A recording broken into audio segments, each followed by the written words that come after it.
So welcome to you and welcome to me, of course.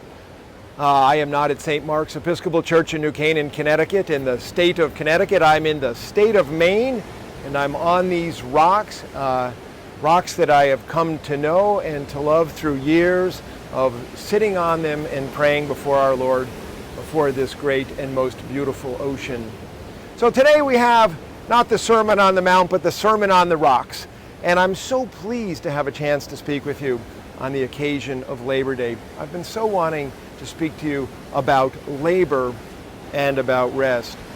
As so many of you know, Labor Day as a national holiday came in the latter 1800s, and it was brought about by the labor movement, the union movement, and it was a way to honor the labor movement and its contribution to the great American enterprise. And over years, Labor Day has come to symbolize all labor, and we honor labor by, I think somewhat ironically, by stopping from laboring. I just love that. So, as so many of you know, labor gets off to a very, very fast start in the Bible, right? By chapter 3, we are in the fall from the Garden of Eden. And God says to Eve, because of the disobedience of Adam and Eve, he says, I love it that she says, God says that because of the disobedience, you shall have labor pains in birth.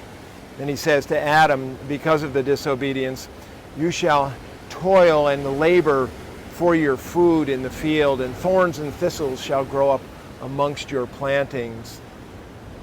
We also know, though, that labor brings many, many beautiful things. I mean, out of the labor of childbirth is the birth of a child. I've had the great honor of being present of the birth of my 5 kids, and every time I thought it was a miracle.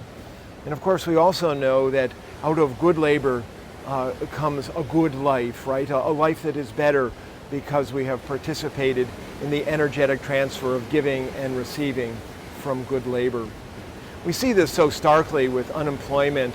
You know, unemployment is really devastating, not just because someone does not have access to the economic engine to put food on the table and a roof over the head and clothes on and a chance to go to the movies. It's so much more than that. It is out of labor that we get dignity and meaning and grace in our lives. And when that goes away, it is very, very difficult for people to battle the loss of that. And yet we also know that over-identifying with your labor and working too hard in your labor is no good either. It's no good to work yourself to the bone, and Americans work longer and harder hours than they ever did before. So many people in other cultures find it so quizzical because actually our productivity does not go up even as our hours get longer and longer and longer. And we also know that if we over-identify with our job, that's also problematic because, of course, when you lose your job, you lose your identity, and this is no good also.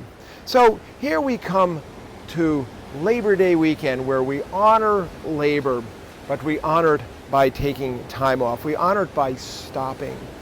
We don't say enough in our world about the power of stop, right? We run stop signs through our world, and when it's so important for us to stop. Stopping is a little bit like the exhalation and inhalation, right? So we spend so much of our life exhalating, so breathing out. It's like if you're lifting weights, right? You have a barbell and you're on a bench press. You breathe out as you push it up, and we shoot energy out in our labors. But when we stop, we bring energy back in. And nobody can live by just exhaling, right? We need to exhale and inhale, and exhale and inhale. We need to go and we need to stop. But stopping is not always all that simple either, right? I'm reminded of freight trains.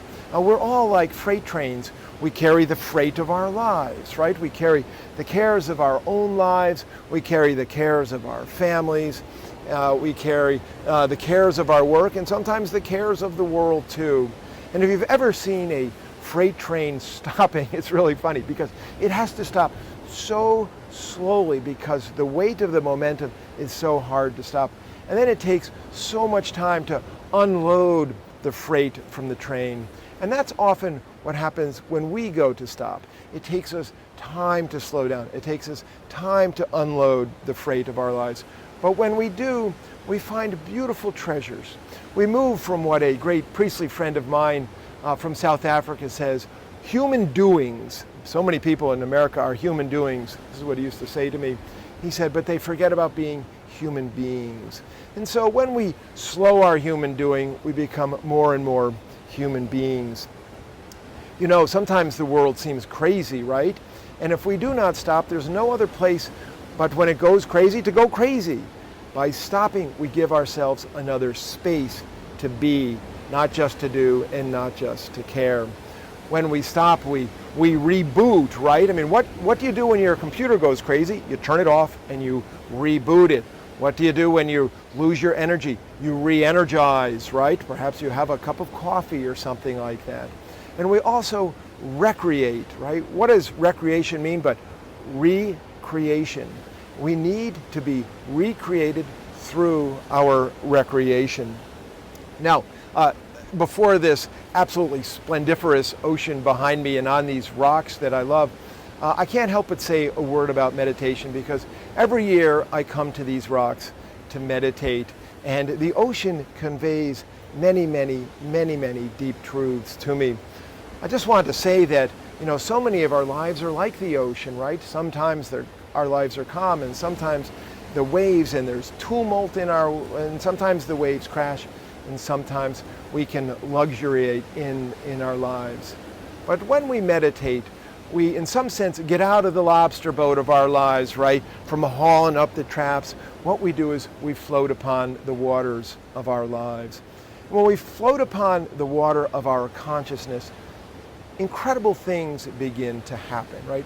And here I'm reminded of the difference between vacation and holiday, right? Vacation has its root in the word vacuous, or to vacate. And in meditation, we might think that we are vacating, right? We're moving to a vacuous space, a place of no thought. But I'd like you to think about it as holiday.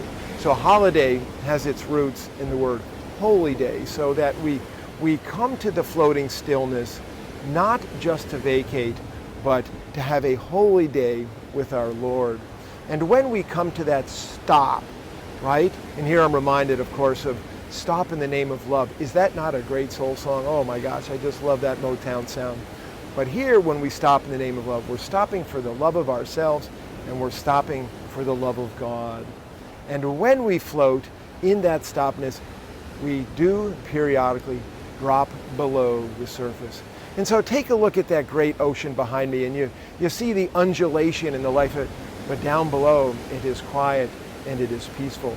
And when we descend down below, that is when we really do reboot. That is when we really do re-energize. That is when we are really recreated in the stillness below the tumultuous surface of our lives. Because, you know, God is like that huge ocean, right?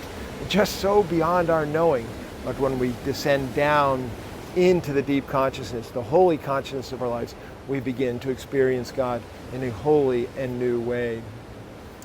So on this Labor Day weekend, where we honor labor and we honor rest, I just want to bring us to right at the beginning of the biblical story. I mean, do you not love the story of the creation of the world in 6 days, and God rests on the seventh? And in the 6 days of creation, what do we hear? But after each day, God says, saw it, and it was good, right? That is all but the second day, where God seems to forget to say that it was good. But on the 6th day, after the creation of man and woman in his image, he says, and it was very good, when God looked at all of the work that God had done in the creation of the world. And then it says, on the 7th day, God rested, and God made that day holy. I always wish that it said in the second day that, and it was good. And I always wished it said also in that beginning of chapter 2 in the book of Genesis, and it was good. God rested and it was good. So on the occasion of this Labor Day weekend, before this outrageously beautiful ocean that I hope reminds you of just the power and glory and grace of God, I wish for you holy labor. Labor that you can look at in your life and say, and that was good. And I also wish you a holy rest. A rest where you can say, and that was good too. So from the rocks of Maine, from the pulpit of my meditation rocks, God bless you all. Peace be with you on this Labor Day weekend.